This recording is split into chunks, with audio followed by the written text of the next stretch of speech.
Merci encore à tous les deux d'avoir bien voulu vous rendre disponible pour la rencontre programmée ce matin. Il s'agit d'un café juridique, en l'occurrence placé sous le thème Investir en Afrique, le cas du Cameroun. Alors pourquoi un café juridique sur le thème Investir en Afrique, le cas du Cameroun? Tout simplement parce que de notre point de vue, ça pourrait être intéressant de mettre en lumière les opportunités d'investissement qu'il y a dans ce pays d'Afrique centrale, se trouve au sein de la communauté économique et monétaire d'Afrique centrale, c'est-à-dire zone CEMAC, notamment dans le contexte actuel marqué par les incertitudes, essentiellement en raison de l'impact socio-économique de la pandémie, mais également en raison de l'impact socio-économique de l'inflation et également en raison de la crise en Ukraine. Quand on réunit ces trois éléments, on se rend bien compte que forcément, ça a une incidence sur l'actualité socio-économique au niveau local. Voilà ce que je peux vous dire ce matin, pour ne serait-ce que pour planter le décor. Euh, J'espère que vous êtes là, que vous m'entendez bien. On est là. Voilà. Merci, ça me rassure. Alors, s'il fallait commencer cet entretien en vous présentant, que diriez-vous? Autrement dit, ou alors Olivier, je t'en prie. plus simplement, qui est Olivier Kenagotazo, qui est Gaspard de Monclin? Voilà, Olivier Kenagotazo, c'est un profil multisectoriel. Je vais me présenter dans ce contexte comme étant un spécialiste des relations internationales, chargé de mobiliser des financements européens vers l'Afrique et en particulier dans le cadre des secteurs émergents comme les nouvelles technologies de l'information, mais aussi la préservation de l'environnement et le développement durable globalement. Voilà, Olivier. Ok, merci Olivier. Gaspard? Merci beaucoup, Olivier. Donc, moi, je m'appelle Gaspard de Monclin. Je suis avocat au barreau de New York, au barreau de Londres et au barreau de Paris. J'ai exercé principalement à Londres. J'accompagne des managers de fonds d'investissement. Je suis le fondateur à Paris d'une solution de back-office pour les fonds d'investissement. Et on accompagne beaucoup de fonds plutôt de petite taille et notamment de fonds qui investissent en Afrique, qui soient structurés en Europe ou sur le continent africain directement. On les accompagne sur tous les aspects de comptabilité, de juridique, de financement, de relations réglementaires et autres. Ok, merci à tous les deux pour vos éléments de réponse à cette première préoccupation. On va embrayer avec la préoccupation suivante. Inspiré d'une publication effectuée par Sage, le fournisseur mondial de logiciels de gestion. Dans une de ces publications, Sage définit l'investissement comme une dépense destinée à augmenter la richesse de la personne qui l'engage, immédiate et ayant pour but d'obtenir un effet positif quantifiable à court, moyen ou long terme. Partagez-vous ce point de vue, ou alors cette définition de l'investissement qui est proposée par Sage? Oui, si je dois prendre la parole sur ce point, je dirais que cette définition basique fixe bien les bases des échanges sur la question des investissements. En ce qui me concerne en particulier, je suis plus porté sur les investissements étrangers en Afrique et en particulier les investissements directs étrangers et qui, de mon point de vue, sont l'ensemble des opérations financières qui sont destinées à agir sur les marchés étrangers, notamment les marchés africains. Et en ce sens-là, je pense que les questions qui vont suivre vont nous permettre de mettre davantage en évidence les incidences de ces IDE sur les économies africaines et les aménagements possibles de la part des États africains pour favoriser un meilleur impact et une meilleure appropriation de ces IDE en faveur notamment de l'amélioration de la qualité de vie de leur population. Merci Olivier. Gaspard? Alors, pour ma part, je rejoins cette définition de l'investissement, mais j'aimerais m'interroger sur qu'est-ce qu'on entend par enrichissement, et je constate, pour accompagner beaucoup d'investisseurs, que l'enrichissement n'est pas que matériel. Il y a très souvent un investissement à la fois en temps, en cœur, en intention, en émotion, dans n'importe quelle aventure entrepreneuriale notamment.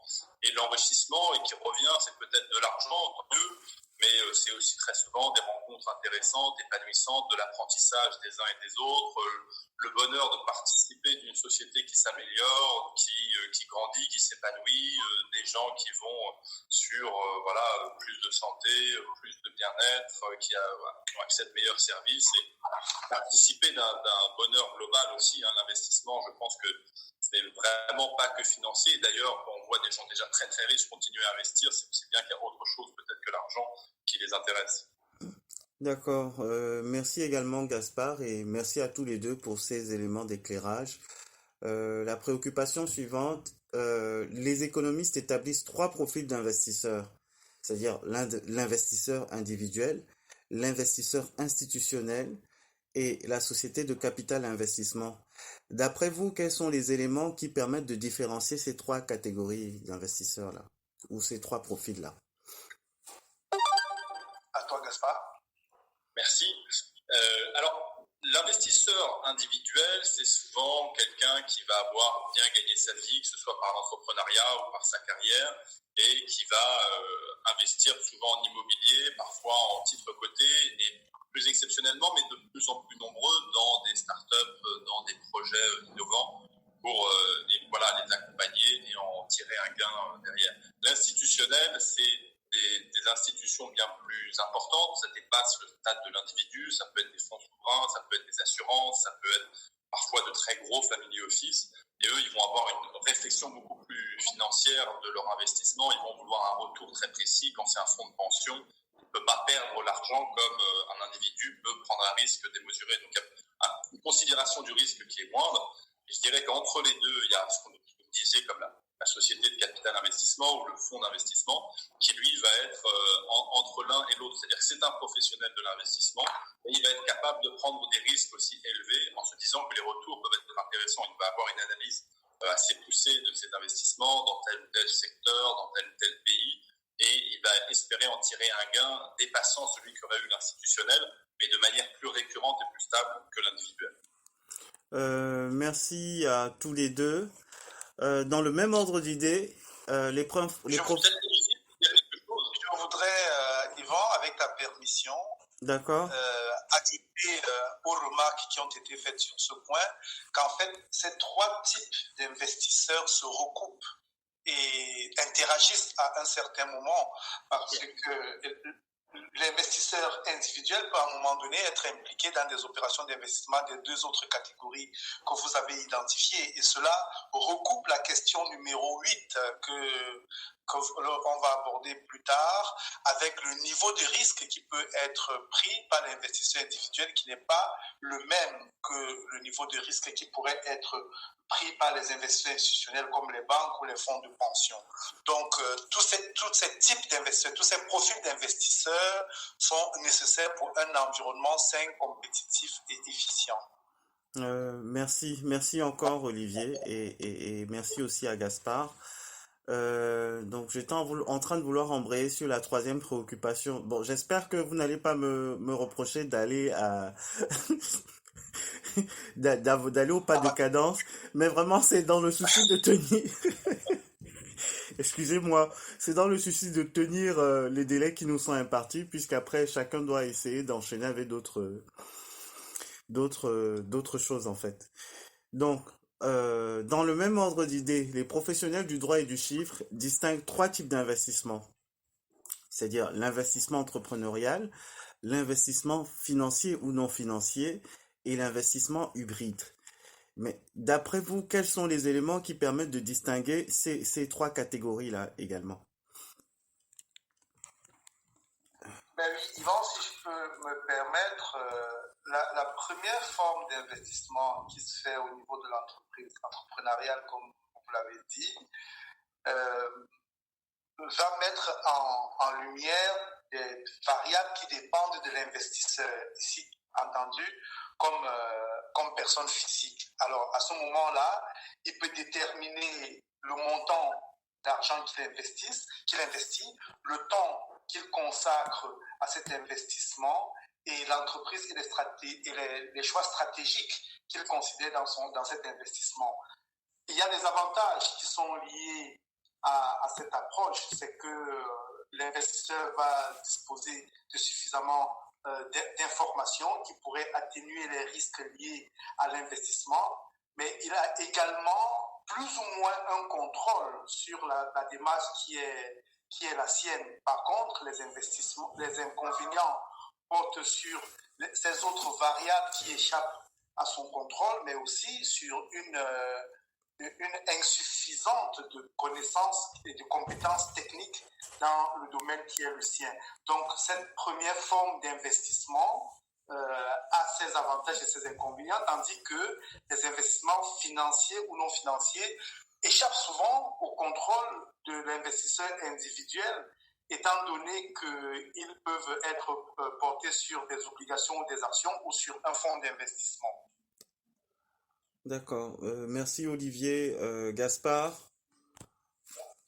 Oui, je rejoins tout à fait ce que dit Olivier. Peut-être pour l'illustrer, la différence entre entrepreneurial et financier, ce serait l'investissement dans une société technologique. Si elle se fait très très tôt, on peut dire que c'est un investissement entrepreneurial dans la mesure où on fait un pari sur un entrepreneur, son équipe, ses qualités personnelles, et on se dit que ça va être une grande aventure avec de nouveaux marchés, des pivots, des idées nouvelles, plein de disruptions technologiques. Si on investit aujourd'hui dans Apple et non pas il y a 30 ans, ça devient un investissement financier parce que ça va suivre des cours de bourse, ça va être plus régulé par des tendances macroéconomiques, moins dépendant du génie individuel d'un même homme, mais plus d'une structure globalement, comme on peut en le faisant en investissant dans une obligation d'État. C'est plus une structure générale d'un État. Comment est-ce qu'il va faire pour aller vers une rentabilité financière et vers une stabilité. Donc je pense que c'est vraiment la distinction entre les deux. L'hybride serait cet investissement intermédiaire dans une société qui aurait déjà une croissance assez forte, qui serait déjà assez établie, moins dépendante des individus, un peu plus de la macroéconomie, et qui va aller vers l'investissement financier quand celui-là deviendra, par exemple, un titre coté. Merci également pour vos éléments d'éclairage à cette quatrième préoccupation, et on embraye avec la cinquième préoccupation. C'est une question en deux parties. La première partie est consacrée à la définition des investissements directs étrangers. Je pense que ça va faire le bonheur d'Olivier et même celui de Gaspard. Donc, première partie, définition des investissements directs étrangers. Est-ce que vous pouvez nous définir à quelle réalité renvoie la notion d'investissement direct étranger, IDE? Oui, merci Yvan.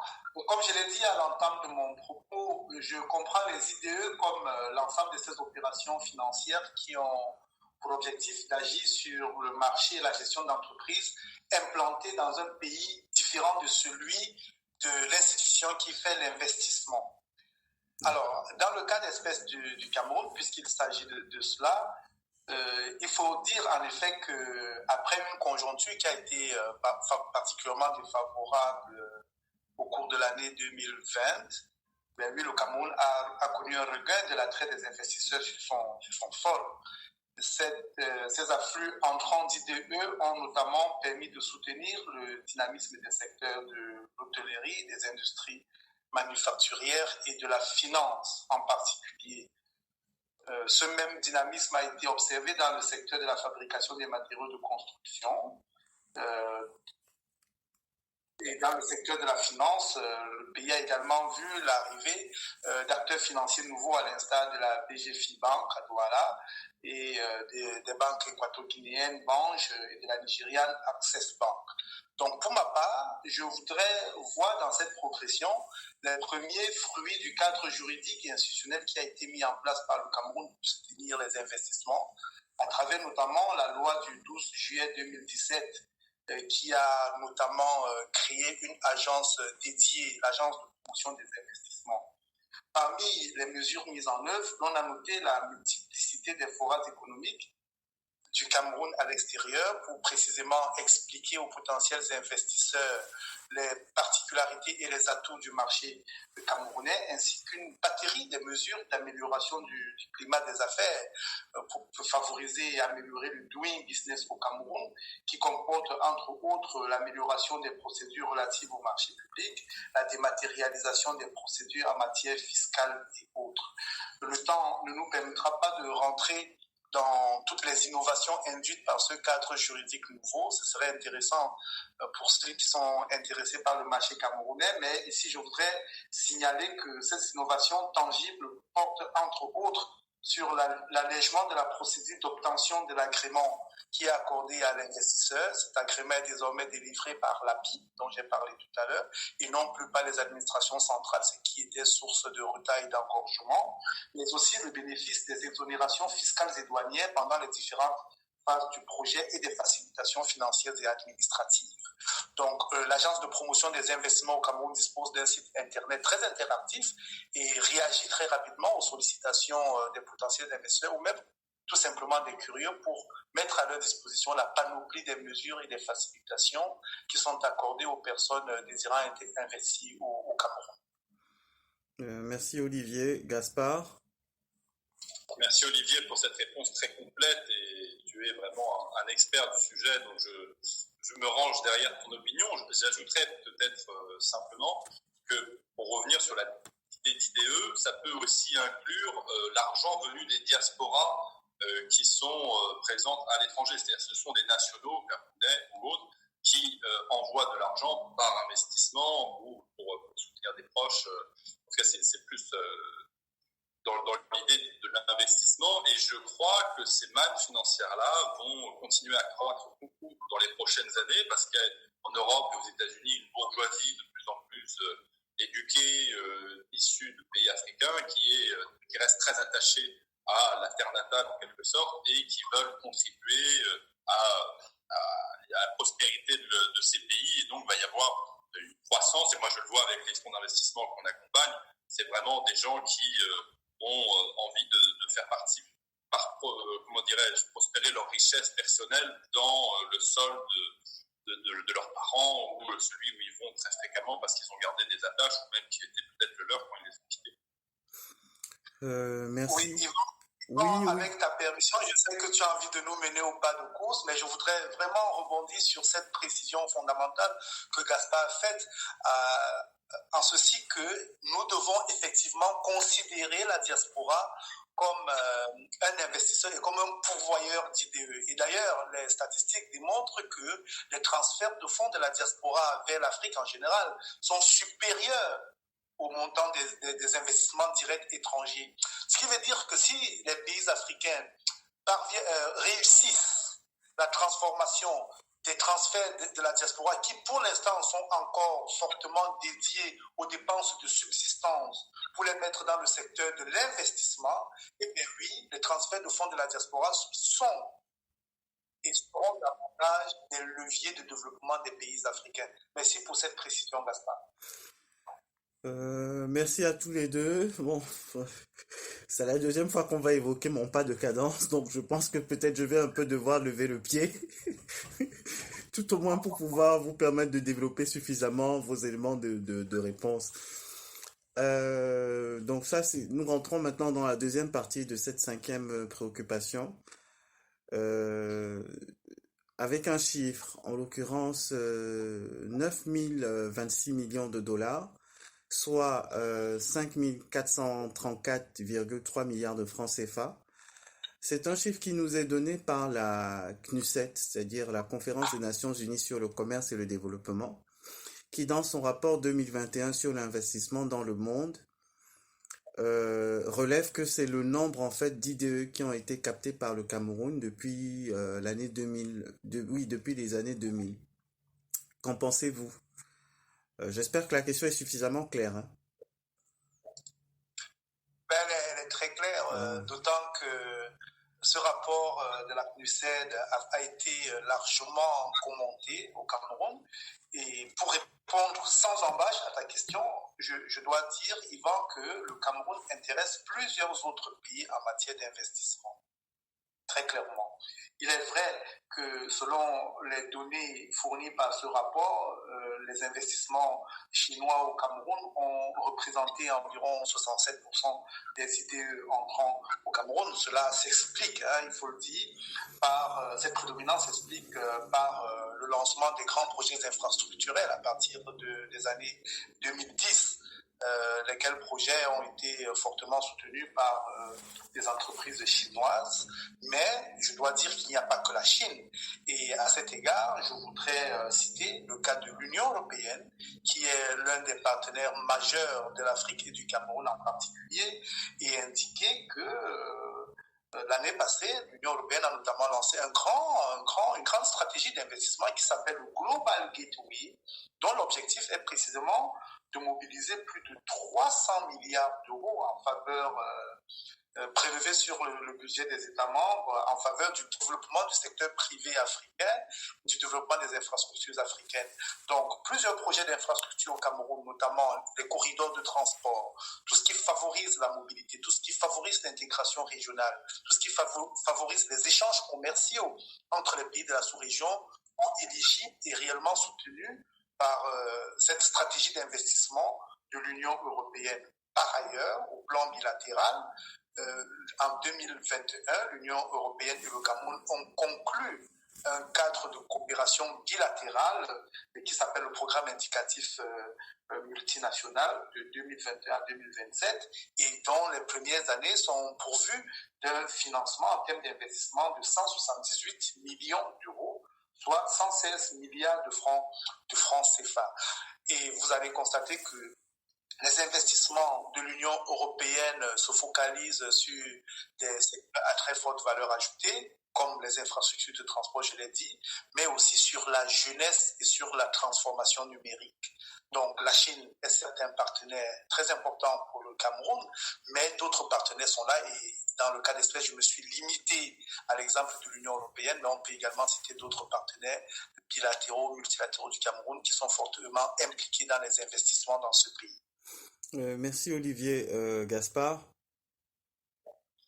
Oui, encore une fois, je rejoins tout à fait Olivier et j'ai regardé les chiffres sur la dernière année, simplement 2022, qui a été une année pour le monde entier de la tech assez difficile. On a vu des valeurs boursières vraiment tomber, des investissements beaucoup ralentir en Europe, en Chine également. Et le continent qui tire, ce n'est pas un jeu, c'est le continent africain qui a augmenté sur seulement une seule année de plus de 20% les investissements sur son territoire.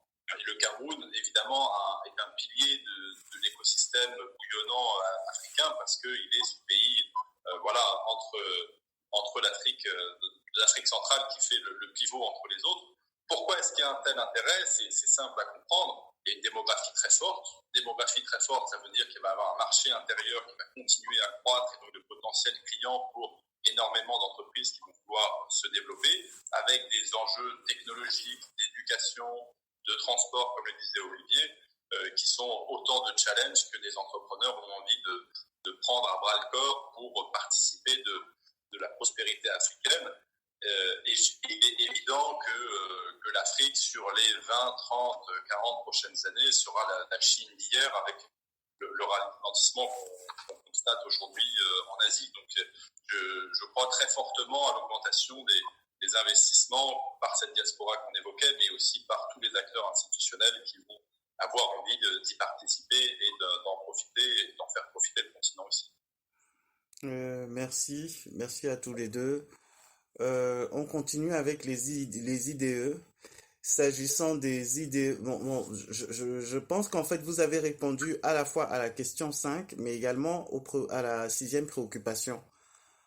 Parce que si je me réfère aux éléments de réponse que vous venez de nous donner, et je ne sais pas si vous avez tous les deux le mémo des questions en face de vous, et si c'est le cas, je pense que vous allez corroborer ce que je viens de dire. En fait, vos éléments de réponse étaient non seulement en ce qui concerne la question 5, mais également en ce qui concerne la sixième préoccupation.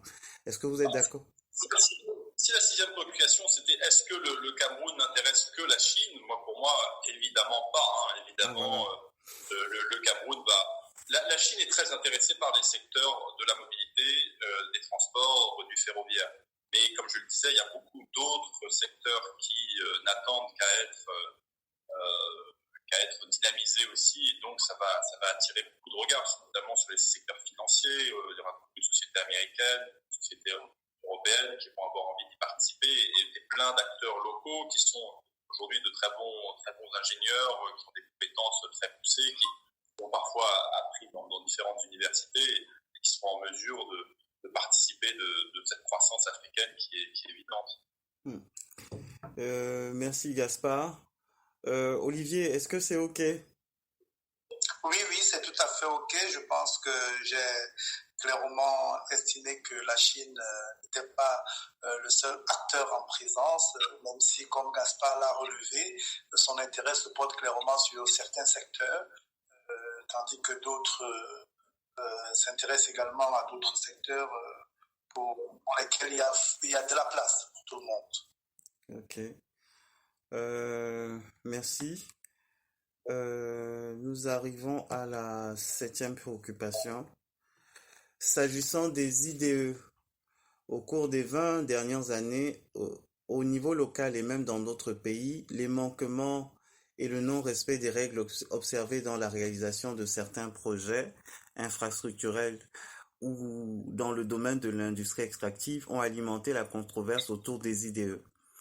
Dans un contexte marqué par la résurgence des principes ESG, c'est-à-dire environnemental, social et de gouvernance, quel regard portez-vous sur cette situation? En fait, on a voulu faire le lien entre les IDE, les manquements observés justement de la part de certaines structures qui s'impliquent, notamment dans le développement des infrastructures, mais ou même dans le secteur de l'industrie extractive, mais qui ne sont pas toujours respectueuses des principes ESG, quoi. Oui. Donc, on aimerait bien... Olivier, si tu veux commencer, je t'en prie, sinon... Vas-y, Gaspard. Moi, je crois que je vais parler franchement.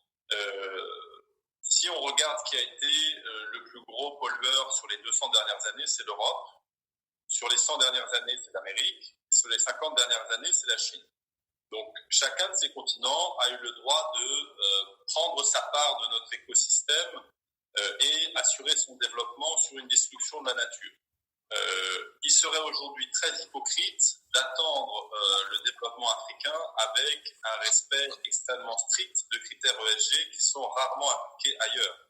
Donc, que cela ne soit pas une espèce d'excuse ou un prétexte. De toute évidence, l'Afrique va connaître une croissance, il y a une population importante.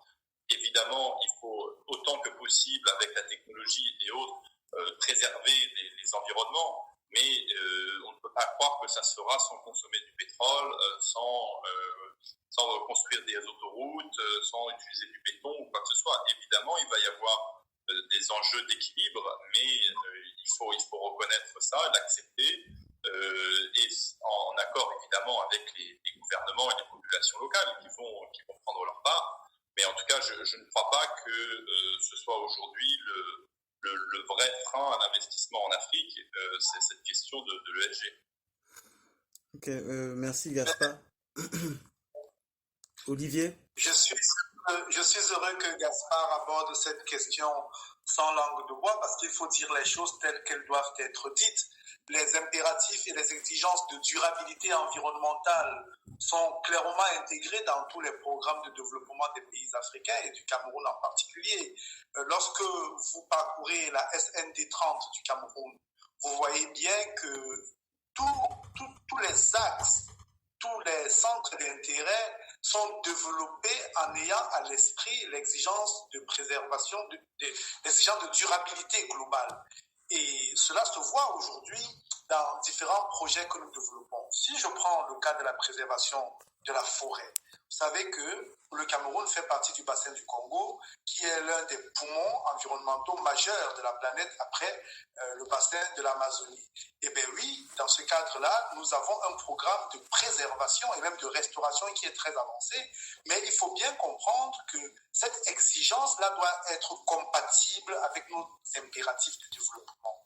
Et jusqu'à maintenant, nos engagements sont très bien tenus. On l'a vu lors des différentes évaluations, que ce soit dans le cadre de la COP27 ou dans le cadre de l'évaluation de la Convention des Nations Unies sur la biodiversité. L'Afrique et le Cameroun en particulier jouent clairement leur rôle. Aujourd'hui, l'un de nos partenaires majeurs est en train d'adopter un règlement sur la déforestation, dont l'objectif est de se prémunir de l'importation sur ces marchés des produits issus de la déforestation.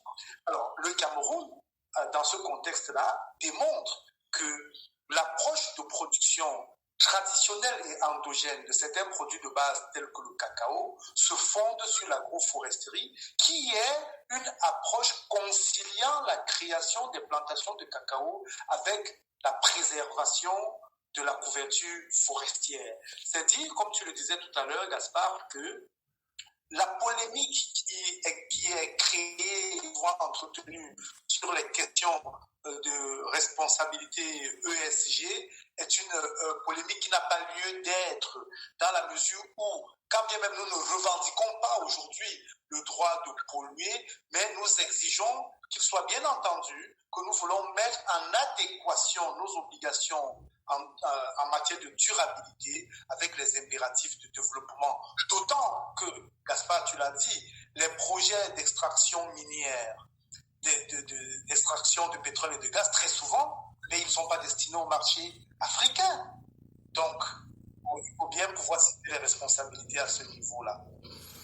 Oui, et j'ajouterais que le Cameroun a attiré beaucoup d'investissements dans le tourisme sur les 20 dernières années, mais l'industrie doit se développer aussi très vite et l'Afrique en général ne va pas se contenter d'être une plage touristique. C'est aussi un continent qui a besoin de produire localement par une industrie forte et, comme Olivier dit très bien, une industrie qui d'elle-même trouve l'équilibre avec son environnement et les enjeux pour les populations locales.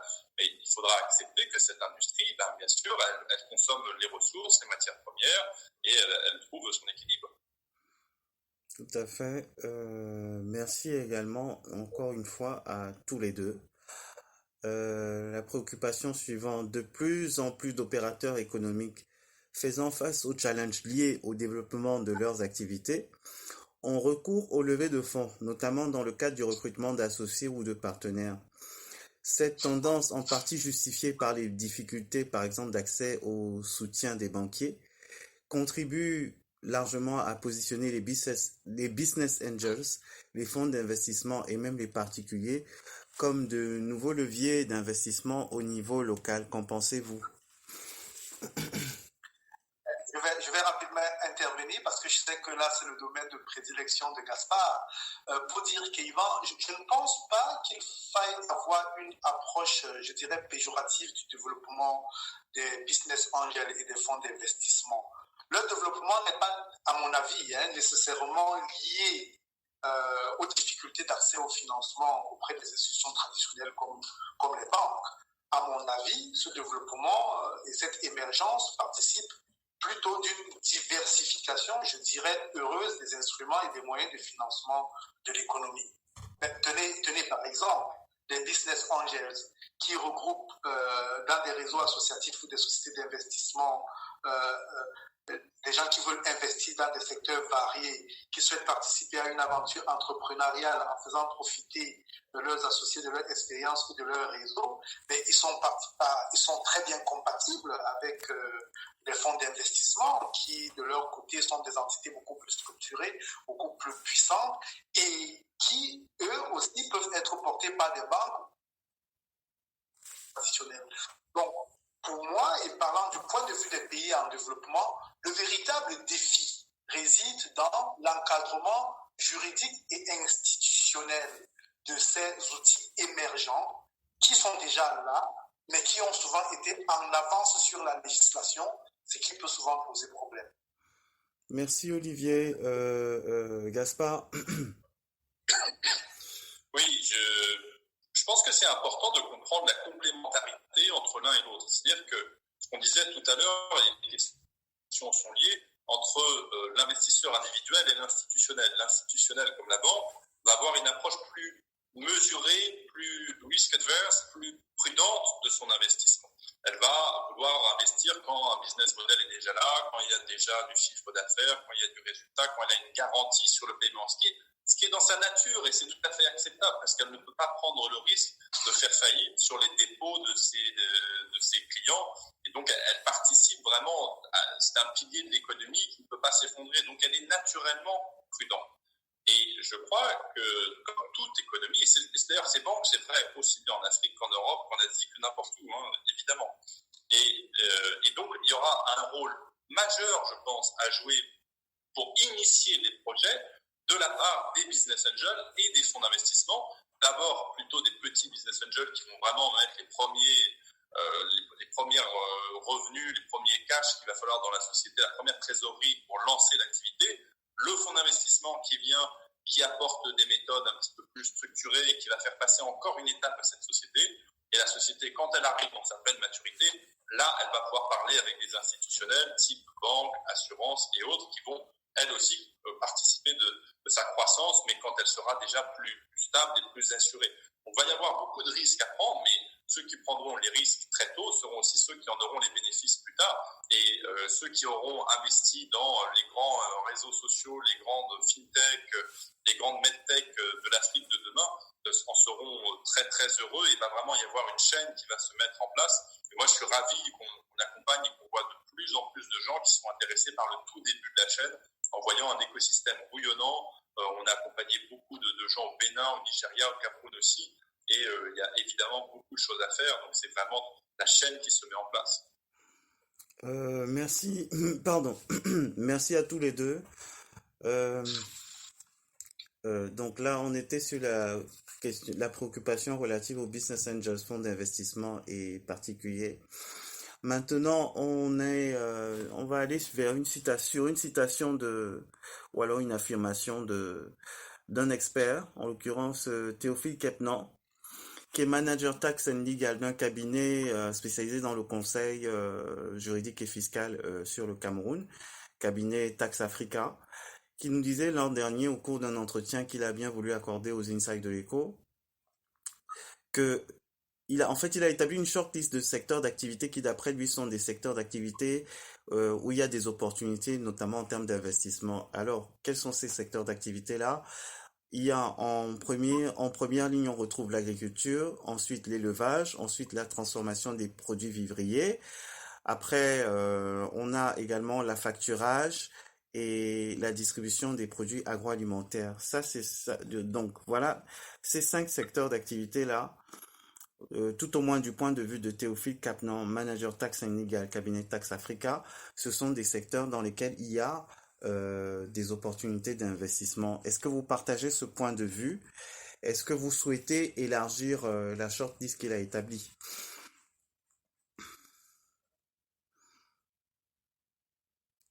Olivier, si tu veux commencer, sinon je... Oui, vas-y, Gaspard. Je rejoins, je comprends pourquoi il a shortlisté comme ça. Je pense que c'est avant tout, ça repose sur la démographie. C'est-à-dire qu'il y a toujours une démographie forte en Afrique. Donc, il y a des besoins d'agriculture, d'élevage, de transformation, de distribution des produits. Donc ça, c'est évident et je pense qu'il a tout à fait raison. Il y a des vraies questions de souveraineté alimentaire et autres au Cameroun et comme dans d'autres pays. Donc ça va être des secteurs forcément prospères et forcément importants à regarder.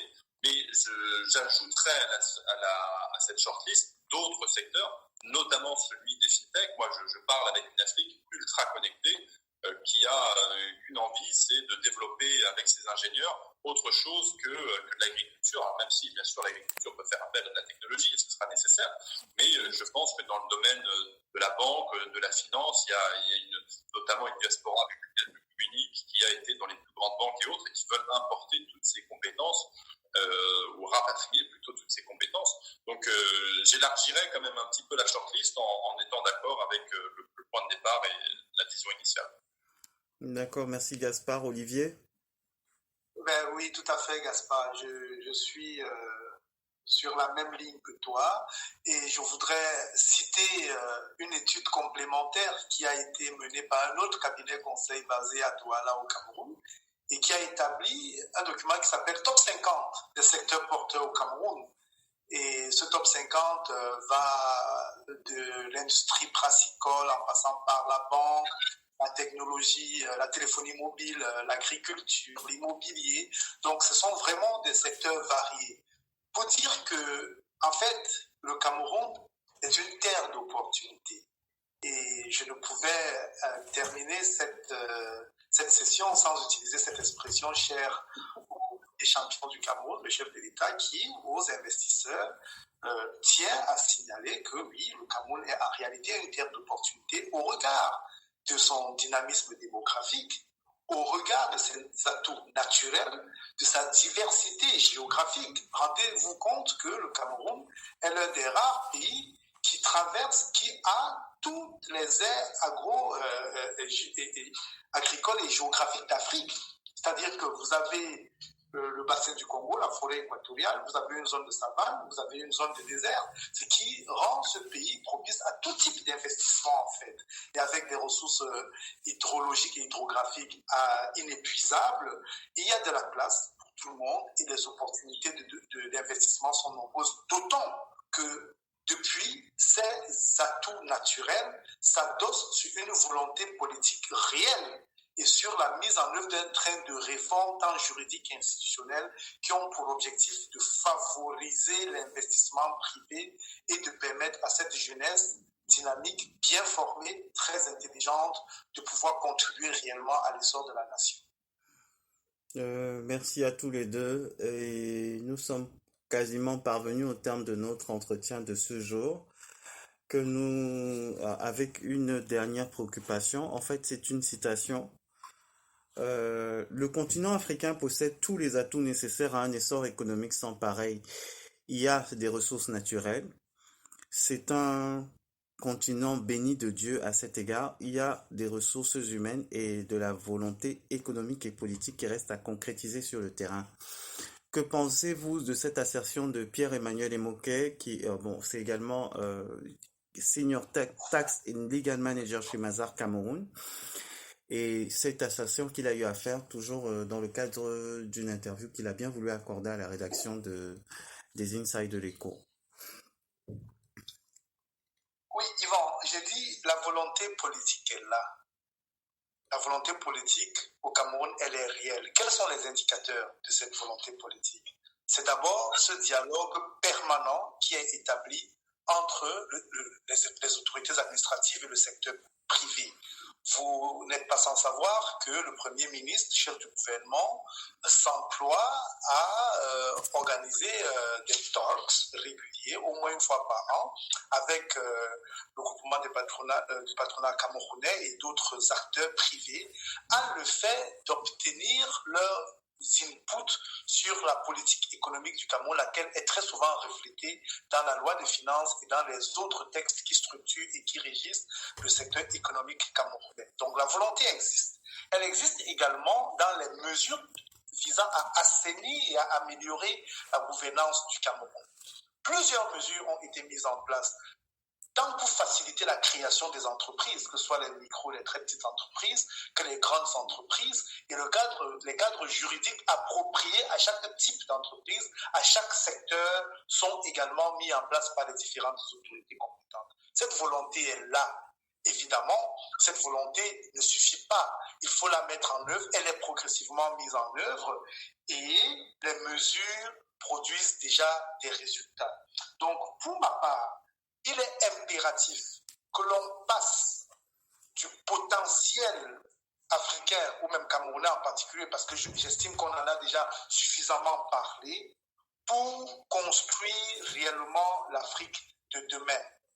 Et c'est ce à quoi nous devons nous employer à faire, tant avec les investisseurs qu'avec la jeunesse africaine, parce que seuls les Africains et le peuple africain sont en mesure de penser, de porter et d'implémenter le développement de ce continent. Merci Olivier. Gaspard? Moi, j'ai envie de dire Olivier président, parce que là, je suis d'accord à 100%, je vote tout de suite, il n'y a pas de difficulté, c'est bon. Non, vraiment, je suis parfaitement d'accord sur cette terre d'opportunité qui est à la fois le Cameroun et plus largement toute cette zone géographique subsaharienne qui est porteuse de très bons fruits, à la fois, comme le disait Olivier, humain, sur une jeunesse qui ne demande que ça. Je crois que technologiquement, on est vraiment sur le pas de connaître des grands bouleversements et donc il va y avoir encore beaucoup plus d'investissements. Une diaspora qui va, je pense, de plus en plus être attirée par l'investissement direct dans les pays dont leurs parents ou leurs grands-parents même sont originaires. Et puis au-delà, au-delà de l'affection et du cœur que les uns ou les autres peuvent avoir, comme on le disait tout à l'heure, il y a tellement de secteurs en croissance, c'est une opportunité pour tout le monde et il peut y avoir un partage de cette richesse et une croissance partagée et commune. Donc vraiment, moi, je suis ravi de voir tous ces jeunes fonds d'investissement de petites, de grandes sommes qui sont investis, qui participent. Et puis, c'est vraiment une terre d'opportunités. Comme je le dis, c'est la Chine sur les 40 prochaines années. C'est évidemment en Afrique et on verra même l'Afrique dépasser évidemment le PIB chinois à terme, ne serait-ce que par la puissance de sa démographie et des qualités de ses habitants. Je n'en ai aucun doute. Ok, et vraiment là, maintenant, nous sommes effectivement au terme de notre entretien, de notre échange de ce matin. Une fois de plus, j'ai un chat dans la gorge, vous m'excusez. Une fois de plus, merci à tous les deux d'avoir bien voulu vous rendre disponibles. Olivier, je pense que nous avons tenu notre promesse. Puisqu'à ma montre, il est 9h52, donc je pense qu'on est largement dans les temps. Pareil pour Gaspard. Merci à toi, Yvan, d'avoir animé. Merci à Olivier. J'ai beaucoup appris. J'étais très heureux de participer à cette discussion et j'espère qu'il y en aura beaucoup d'autres et je serai ravi de vous connaître mieux en dehors de cette discussion. Ah, merci. Ce sera avec plaisir. Avant que conclue, je tiens également à dire merci à Gaspard, merci à toi Yvan pour cette initiative. J'espère qu'il y en aura d'autres, qu'on rentre peut-être dans des secteurs tout à fait particuliers. Gaspard a beaucoup à dire et peut-être que, et là c'est une recommandation aux Inside de l'Écho, d'utiliser, de surfer sur l'expertise de Gaspard s'il en convient pour renforcer les capacités des Camerounais intéressés par les startups, intéressés sur les problématiques d'investissement et toutes les autres questions qui ont été abordées. On pourrait organiser des ateliers spécifiques sectoriels à Douala, notamment, qui est le centre économique principal du Cameroun. Et voilà, je vous remercie beaucoup. Et je prends l'avion tout de suite, Olivier. J'arrive. C'est avant toi, Antoine. En tout cas, pour ma part, moi je vous dis merci infiniment. Pour vous mettre un peu dans la confidence, il n'y a aucun café juridique qui est facile à organiser. Je pense que vous me comprenez très bien. Parce que nous, on est en apnée, on se retient jusqu'à la fin parce qu'on se dit pourvu que ça tienne, pourvu que leurs agendas s'accordent et pourvu qu'il n'y ait pas de bug pendant la rencontre, puisque vous savez qu'on a des problèmes parfois, des perturbations en termes d'approvisionnement en énergie ou alors sur les réseaux Internet. Dieu merci, nous en avons été épargnés ce matin et j'en suis plutôt très content. Je retiens toutes les suggestions et toutes les prescriptions que vous avez relevées et soyez sûrs qu'elles vont être intégrées parce que c'est toujours édifiant d'avoir en face de soi dans le cadre d'un panel comme celui-ci des experts de haut vol et c'est sans vouloir vous jeter des fleurs, hein, même si comme on dit il faut toujours un peu flatter ses interlocuteurs. Donc on retient qu'il faut multiplier les rencontres de ce type au cours de l'année et c'est bien noté, ça c'est sûr, c'est bien noté.